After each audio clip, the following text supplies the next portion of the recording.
হয়, অসম চৰকাৰৰ যি আচলতে এটা পশুপালন বিভাগ আছে আৰু এই পশুপালন বিভাগৰ আচলতে বিভিন্ন যিবিলাক গ্ৰামাঞ্চল আছে, গ্ৰামাঞ্চলত কৃষকসকলৰ সুবিধাৰ্থে আচলতে যিসকল যিবিলাক আছে পশু চিকিৎসা কেন্দ্ৰ স্থাপন কৰা হৈছিল, কিন্তু সেই পশু চিকিৎসা কেন্দ্ৰসমূহৰ বেছিভাগে আজি তাৰিখত আচলতে মৃতপ্ৰায় অৱস্থা আছে। আৰু ব্যতিক্ৰম নহয় তিয়ক সমষ্টিৰ ভগামুখৰ যি আচলতে এইটো এটা গো প্ৰজনন কেন্দ্ৰ আৰু এটা পশু চিকিৎসা কেন্দ্ৰ আছে।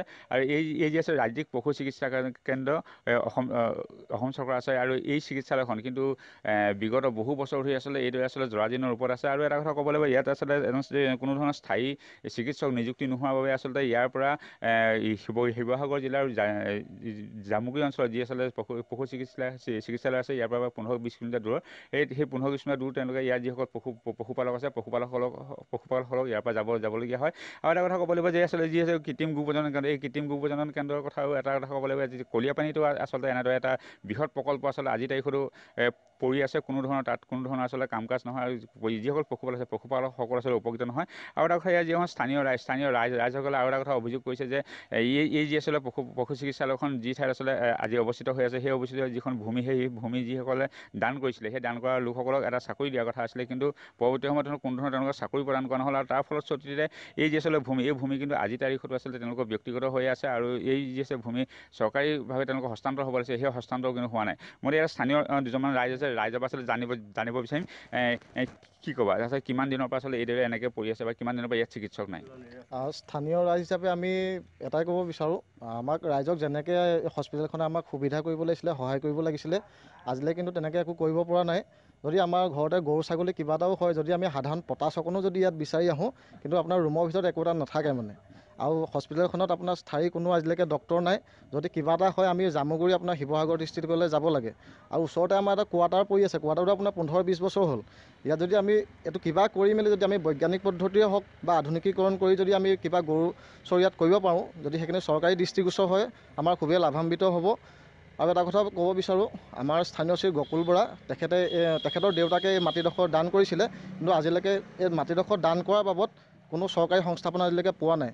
আমি এটাই বিচাৰিছোঁ, চৰকাৰক অনুৰোধ জনাইছোঁ, আমাৰ ৰাইজক উপকৃত কৰক। কাৰণ আমি স্থানীয় হিচাপে এখন সুন্দৰ অনুষ্ঠান বুলিয়ে কৈছোঁ, এখন হস্পিটেল আমি ইয়াত পাইছোঁ। ৰাইজৰ যদি উপকৃত হয়, আমি নথৈ আনন্দিত হ'ম। আচলতে ইয়াতে যিধৰণে আচলতে ইয়াতে এই চিকিৎসালয়খনৰ পৰা যিধৰণে স্থানীয় ৰাইজ আচলতে উপকৃত হ'ব লাগিছিলে, কিন্তু তেনেদৰে উপকৃত নোহোৱা আচলতে অভিযোগ উত্থাপন হৈছে। আৰু ইয়াতে আৰু এজন স্থানীয় বয়োজ্যেষ্ঠ ব্যক্তি আছে, তেওঁৰ পৰা জানিব বিচাৰিম, কি কয় কিমান বছৰ ধৰি ইয়াত ডক্তৰ নাই আৰু কেনেধৰণৰ আপোনালোকৰ অসুবিধাৰ সন্মুখীন হৈছে? এই হস্পিটেলখন মই নিজক ধন্যবাদ জনালোঁ। এই হস্পিটেলখন হ'ল কি ললি ৰাজখোৱাৰ যেতিয়া কেবিনেট মিনিষ্টাৰ আছিলে ছাত্ৰ সন্থাৰ পিছত, তেতিয়াই এই হস্পিটেলখন তেওঁৱে বনোৱা। কিন্তু আজি পৰ্যন্ত ভূমি দিয়া মানুহৰ চাকৰি এটাও নহ'ল, কিন্তু এনেই অনাই খাটি পেলাই ইয়াত হেৰি কৰি আছে। আৰু মাটিটো তেওঁলোকৰ নামৰ পৰা স্থানান্তৰ হোৱা নাই, তেওঁলোকেই খাজানা দি আছে। সেইভাগে ডক্তৰৰ কথাটোতো বাদেই দিয়ক, ডক্তৰৰ কাৰণে ইয়াত হাহাকাৰ। ইয়াত হ'ল কি 100% কৃষিজীৱী মানুহ, সেই মানুহখিনি আজি গৰু এটাই হওক, ছাগলী এটাই হওক, যদি বেমাৰ কুমাৰ হয়, তিয়ক জামুগুৰি তাৰ পৰা ডক্তৰ মতুৱাই আনিব লাগে।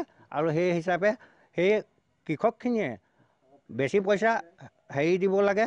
আৰু যিবিলাক কোৱাৰ্টাৰ বা ইয়াত ফেঞ্চিং তাৰ একোৱে নাই। এই মাটিৰ মালিকেই এতিয়া চাৰিও চাইডে জেওৰা জপনা দি পেলাই ৰাখি থৈছে।